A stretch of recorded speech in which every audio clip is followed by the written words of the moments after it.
आज के इस वीडियो में फार्मास्यूटिक्स के कंप्लीट सिलेबस को हम डिस्कस करेंगे। उसमें से जो इंपॉर्टेंट क्वेश्चंस है वो मैं आपको बताऊंगी और पूरे सिलेबस की समरी भी आज मैं आपके साथ शेयर करूंगी, जिससे कि आपको एग्जाम में जब आप जाएं तो इजी हो सके। वो क्वेश्चन अगर आप पढ़ के चले जाएं तो आपका पूरा पेपर अच्छे से हो जाए।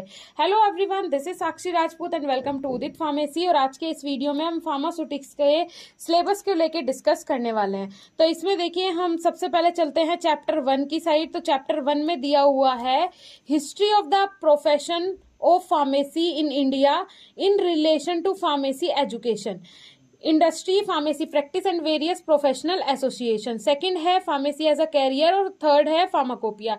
तो इन तीनों में से अगर चैप्टर फर्स्ट में से मैं इंपॉर्टेंट बताऊं तो इसमें से इंपॉर्टेंट है फार्माकोपिया, और फार्माकोपिया में भी इंडियन फार्माकोपिया और ब्रिटिश फार्माकोपिया। कभी कभी यूएसपी फार्माकोपिया भी पूछ लेता है, लेकिन अगर मोस्ट इंपॉर्टेंट की बात करूं तो वो इंडियन फार्माकोपिया और ब्रिटिश फार्माकोपिया ही है। साथ के साथ अगर मैं बता दूं आपको, क्योंकि देखिए हिस्ट्री ऑफ फार्मेसी या फिर फार्मेसी का काम क्या है, प्रोफेशनल एसोसिएशन क्या है, ये सारी चीजें अभी इसी बार सिलेबस में आई है, तो ये शायद पूछ ली जाए, तो आप एक बार इसे भी रिवाइज कर लीजिएगा। वैसे चैप्टर फर्स्ट में अगर मैं बात करूं इंपॉर्टेंट की, तो वो फार्माकोपिया ही इंपॉर्टेंट है। नेक्स्ट अगर हम बात करें तो यहाँ पे सेकंड चैप्टर है आपका packaging material. Packaging material is important for exam, आपके मेन एग्जाम से रिलेटेड इंपॉर्टेंट है। इसमें से शॉर्ट क्वेश्चन आ सकता है, लॉन्ग क्वेश्चन के लिए मोस्ट इंपॉर्टेंट नहीं है, लेकिन शॉर्ट क्वेश्चन इससे पूछा जा सकता है। अब देखिए, पैकेजिंग मटेरियल में glass, plastic, metal, rubber as packaging material. अब आप खुद से सोचिए कि ग्लास में क्या पैक कर सकते हैं। ग्लास में मेनली आपने किसकी पैकिंग देखी है? तो आपने देखा होगा अंबर कलर का ग्लास आता है, किसका, जिसमें इंजेक्शन की पैकिंग होती है। तो वो होगा किसके लिए? जिससे कि वो प्लास्टिक में क्यों पैक नहीं हुआ? क्योंकि वो जिससे कि रिएक्ट ना कर सके। अब आ जाता है प्लास्टिक में। प्लास्टिक क्या होती है? लाइट वेट होती है, लेकिन प्लास्टिक के साथ बहुत सारे कंपाउंड्स ऐसे होते हैं, केमिकल कंपाउंड, जो कि रिएक्ट कर जाते हैं। इसीलिए प्लास्टिक कंटेनर्स को ज्यादातर मेनली यूज नहीं किया जाता है ऐसे कंपाउंड्स को जो कि उसके साथ रिएक्शन कर सके। फिर आ जाते हैं ऐसे कंपाउंड्स जो कि पैकेजिंग मटेरियल जिनसे बनते हैं, किनसे? मेटल से, रबर से। ये सारे क्या है? पैकेजिंग मटेरियल्स हैं। अब उसके बाद बात करें अगर फार्मास्यूटिकल एड्स की, तो फार्मास्यूटिकल एड्स में जैसे कि ऑर्गेनोलैप्टिक में colouring, flavouring and sweetening agent. आपने सुना होगा एडिटिव्स, जैसे कि जो टैबलेट वगैरह बनती है या कोई भी आपका ड्रग सब्सटेंस बनता है तो उसमें एडिटिव्स यूज होते हैं। एडिटिव्स का मतलब क्या होता है कि जो आपका फार्मास्यूटिकल प्रोडक्ट है, जो आपका एक्टिव कॉन्स्टिट्यूएंट है, उसके अलावा जो कॉन्स्टिट्यूएंट उसमें प्रेजेंट हो, जो कि वॉल्यूम मेंटेन कर सके अपने प्रोडक्ट की। और बहुत सारी ऐसी चीजें होती हैं, जैसे कि किसी का बिटर टेस्ट को खत्म करने के लिए, छिपाने के लिए उसमें स्वीटनिंग एजेंट डाले जाते हैं। अच्छा कलर देने के लिए आपकी टैबलेट को या किसी भी फॉर्मुलेशन को उसमें कलरिंग एजेंट डाले जाते हैं। अलग अलग फ्लेवर्स के लिए फ्लेवरिंग एजेंट डाले जाते हैं। तो इसमें से अगर मैं बात करूं फार्मास्यूटिकल एड्स में तो आपको पता होना चाहिए कि कलरिंग एजेंट क्या होते हैं, फ्लेवरिंग एजेंट क्या होते हैं। साथ ही साथ प्रिजर्वेटिव भी इंपॉर्टेंट है। प्रिजर्वेटिव इसलिए इंपॉर्टेंट है क्योंकि कोई भी आप ड्रग सब्सटेंस में बना रहे हैं तो उसमें इंपॉर्टेंट होता है प्रिजर्वेटिव। प्रिजर्वेटिव मतलब आपकी ड्रग कितने टाइम तक के लिए प्रिजर्व रहेगी, सही रहेगी, सही सलामत रहेगी, खराब नहीं होगी। तो उसे सही रखने के लिए उसमें प्रिजर्वेटिव्स डाले जाते हैं, जिससे कि वो रिएक्ट ना कर सके और वो जो कंपाउंड्स हैं उसके अंदर वो खराब ना हो। उसके बाद यूनिट ऑपरेशन की अगर मैं बात करूं तो इनमें से आपका साइज रिडक्शन इंपॉर्टेंट है, साइज सेपरेशन इंपॉर्टेंट है। साइज रिडक्शन का मतलब क्या होता है? जैसे कि आपके ग्रेन्यूल्स है, ठीक है, ग्रेन्यूल्स है और इनका साइज हमें क्या करना है? स्मॉल करना है, रिड्यूस करना है साइज हमें। तो उसके लिए हम साइज रिडक्शन प्रोसेस यूज करते हैं। उसमें अलग अलग मशीनरी होती है, इक्विपमेंट होते हैं। तो इसमें से अगर मैं बात करूं हैमर मिल और बाल मिल में से इंपॉर्टेंट है बॉल मिल। उसके बाद साइज सेपरेशन की अगर मैं बात करूं, साइज सेपरेशन का मतलब क्या होता है? जो सीव्स वगैरह होती है, साइज सेपरेशन का मतलब ये होता है जैसे कि आपने घर में देखा होगा आटा होता है, फ्लोर, आटा होता है तो उसे छानते क्यों है? इसलिए कि उसके अंदर जो खराब पार्टिकल है या फिर बोल सकते हैं जो मोटे कण है वो उन्हें अलग कर सके, इसीलिए साइज सेपरेशन यूज होता है कि जो हमारे अलग अलग साइज, जैसे एक हमारा पाउडर है, ठीक है, हमने ग्रेन्यूल से पाउडर बनाया है, पाउडर बनाना है हमें फाइन पाउडर, तो उसका एक मिनिमम साइज जो है वो हमें पता है। इसीलिए जब हम ये पाउडर सीव से निकालेंगे तो इसमें जो मोटे कण होंगे, नंबर ऑफ सीव्स होती हैं, अलग अलग छन्नियां होती हैं जिनमें अलग अलग नंबर होते हैं कि इतने पार्टिकल साइज के लिए ये वाली सीव काम आएगी, इतने पार्टिकल साइज के लिए ये वाली सीव काम आएगी। तो इसीलिए उस सीव में डाल के पार्टिकल सेपरेट किए जाते हैं कि जो मोटे पार्टिकल है वो ऊपर रह जाएं और जो हमारे काम के पार्टिकल है वो नीचे सीव से छन के आ जाए। तो इसमें अगर मैं इंपॉर्टेंट की बात करूं तो इसमें इंपॉर्टेंट है साइक्लोन सेपरेटर। ओके, उसके बाद अगर नेक्स्ट हम बात करें तो यहाँ पे देखिए mixing, what is mixing? Mixing क्या होता है? मिक्सिंग इंपॉर्टेंट है या नहीं है? यस, कोई भी ड्रग बनाने में मिक्सिंग इंपॉर्टेंट है। मिक्सिंग इसलिए इंपॉर्टेंट है क्योंकि जब भी आप कोई ड्रग बनाते हैं तो दो आपको जैसे कंपाउंड लिए, एक लिक्विड है एक सॉलिड है, और हमें कोई सेमी सॉलिड फॉर्मुलेशन बनानी है तो इन दोनों को मिलाएंगे तब सेमी सॉलिड फॉर्मुलेशन बनेगी। या फिर हमें इमल्शन बनाना है, इमल्शन बनाने के लिए दो लिक्विड को हमें मिलाना पड़ेगा, ठीक है। अगर हमें सस्पेंशन बनाना है, एक लिक्विड एक सॉलिड को हमें मिलाना पड़ेगा, पर लेकिन मिक्सिंग इंपॉर्टेंट होती है किसी भी फॉर्मुलेशन के लिए। तो मिक्सिंग इज ऑल्सो इंपॉर्टेंट। अगर इसमें मैं मशीनरी की बात करूं तो double cone blender is a important equipment, तो ये आप प्रिपेयर कर लीजिएगा। उसके बाद फिल्ट्रेशन और ड्राइंग, अगर मैं इस चैप्टर में बात करूं फिल्ट्रेशन और ड्राइंग की, वैसे तो इंपॉर्टेंट है फिल्ट्रेशन और ड्राइंग भी, क्योंकि फिल्ट्रेशन अगर जब आप मिक्सिंग कर लेते हैं प्रोडक्ट की तो फिल्ट्रेशन भी जरूरी है, और उसके बाद जब फिल्टर हो जाता है प्रोडक्ट तो उसकी ड्राइंग भी जरूरी है।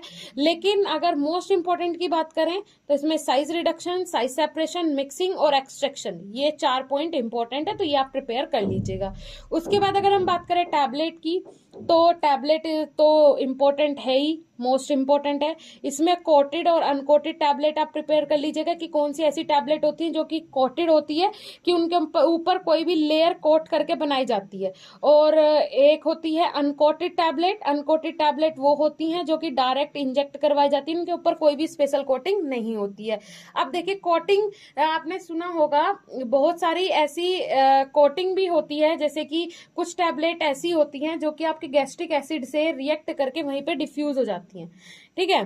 तो उन्हें डिफ्यूजन से रोकने के लिए कुछ स्पेशल कोटिंग की जाती है, किसके ऊपर? टैबलेट्स के ऊपर, जिससे एंटेरिक कोटेड होती है, एंटेरिक कोटेड टैबलेट होती है जो कि कोट कर दी जाती है टैबलेट के ऊपर, वो लेयर लगा दी जाती है जिससे कि वो गैस्ट्रिक एसिड उसे डिग्रेड ना कर सके और वो अपने साइट ऑफ एक्शन पे जाके अपना एक्शन शो कर सके, राइट। उसके बाद कैप्सूल्स, कैप्सूल्स भी इंपॉर्टेंट है, दोनों में आपका डिफरेंस भी आ सकता है, दोनों को एक साथ भी पूछा जा सकता है लॉन्ग क्वेश्चन के अंदर। तो hard gelatin capsule, soft gelatin capsule, दोनों ही आपको प्रिपेयर करने हैं। अब मैं अगर आगे बात करूं लिक्विड ओरल प्रिपरेशन, अब लिक्विड ओरल प्रिपरेशन में जो मैं इंपॉर्टेंट आपको बताने वाली हूँ इमल्सन और सस्पेंशन, मोस्ट इंपॉर्टेंट है दोनों ही, आप प्रिपेयर कर लीजिएगा। सिरप, ये इंपॉर्टेंट है। सिरप और एलिक्सर में मोस्टली क्या डिफरेंशिएट पूछा जाता है, ठीक है, दोनों में क्या डिफरेंस है, डिफरेंशिएट आता है इसमें से।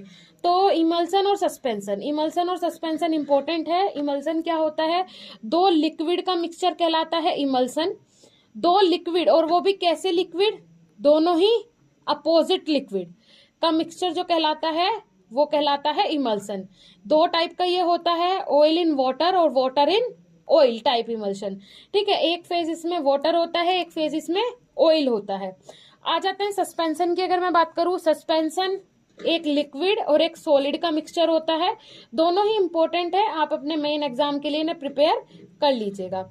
टॉपिकल प्रिपरेशन की अगर मैं बात करूं तो टॉपिकल प्रिपरेशन में इंपॉर्टेंट में मोस्टली यहाँ पे अगर आपको बताऊं तो इंपॉर्टेंट में ये नहीं डाल के आपके ये जो आएगा डिफरेंशिएट बिटवीन, दो में ऑइंटमेंट और क्रीम में क्या डिफरेंस है, पेस्ट और जेल में क्या डिफरेंस है, लिनीमेंट और लोशन में क्या डिफरेंस है, दोनों इसी तरीके से पूछे जाएंगे और मोस्टली पूछे जाते हैं, ठीक है। तो ये आप प्रिपेयर कर लीजिएगा।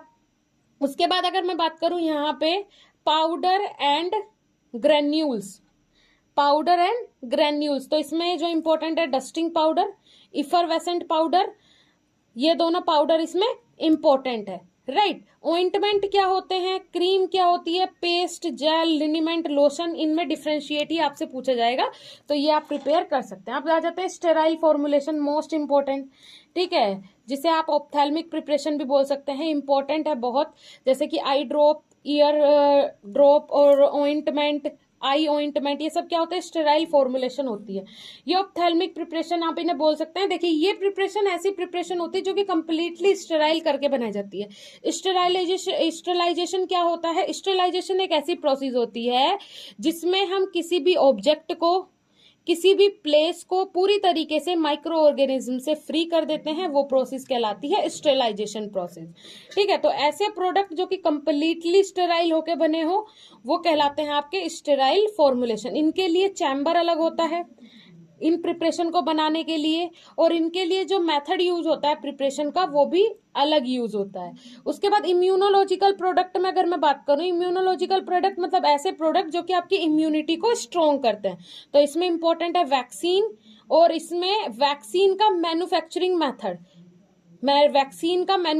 मेथड, ये इंपॉर्टेंट है, ये प्रिपेयर कर लीजिएगा। वैक्सीन्स क्या होते हैं, वैक्सीन्स ऐसे कंपाउंड्स होते हैं जैसे जो बैक्टीरियल इन्फेक्शन हो गया, या फिर किसी को फंगल इन्फेक्शन हो गया, किसी को वायरल इन्फेक्शन हो गया, तो जो जिसके कारण वो इन्फेक्शन हुआ है उसी कंपाउंड को लेके, उसी ऑर्गेनिज्म को लेके दवाई बनाई जाती है और उसे बोलते हैं वैक्सीन, राइट। उसके बाद अगर हम नीचे आए स्क्रॉल करके तो यहाँ पे है basic structure, layout, section and activities of pharmaceutical manufacturing plant.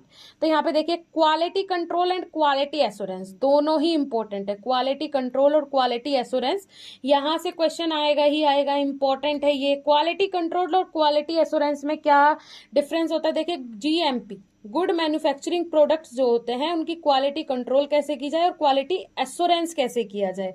Means quality का एश्योरेंस का मतलब क्या होता है, एश्योर कैसे किया जाए कि कौन सा जो प्रोडक्ट है वो मार्केट में उसकी जो क्वालिटी है वो कितना डिमांड, जैसे आप 2 प्रोडक्ट खरीदते हैं, उनमें 2 पेस्ट खरीदे आपने, कोई भी 2 पेस्ट एग्जाम्पल ले लेते हैं, कोई भी पतंजलि का ले लिया आपने, बबूल का ले लिया, कोई भी पेस्ट आपने लिए, तो आप एक सर्वे करेंगे दोनों में से कि कौन सा बेस्ट है, ठीक है। तो पब्लिक ने कौन सा प्रोडक्ट एश्योर किया, वो होता है क्वालिटी एश्योरेंस, कि उसकी क्वालिटी कितनी एश्योर हुई। और क्वालिटी कंट्रोल का मतलब क्या होता है कि क्वालिटी दोनों एक ही रेट के प्रोडक्ट है, लेकिन इसकी क्वालिटी बेस्ट है, इसकी क्वालिटी उतनी बेस्ट नहीं है।